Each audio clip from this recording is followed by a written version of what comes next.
Hi everyone! So for today's video, ayan, maiba lang tayo today. So ito po pala yung unang harvest namin dito sa ating mga tinanim na cucumber. So ayan, nakakatuwa lang kasi dito po sa Australia, usong-uso ang gardening. So ayan siya. Ako po pala ay taga-harvest at taga-ano lang, um, taga-alaga ng garden ng ating mga friendship. Ayan. So, ayan siya. Ang unang harvest natin ngayong taon ay ang cucumber.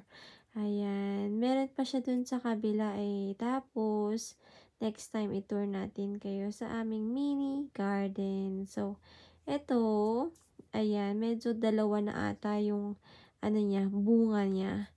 So, ayan, nakakatuwa lang kasi laking tipid din namin dahil mahal pa naman ang cucumber dito. Siguro nasa $3 or nasa convert nyo 100 pesos isa. So, 'di ba? Kailangan natin magpaka-healthy dahil bagong taon, bagong buhay. So, ayan ang ating cucumber. Ayan, kung makikita nyo, meron ding kamatis, pero maliit pa. So, ayun lang po for today. Thank you po and God bless everybody. Take care.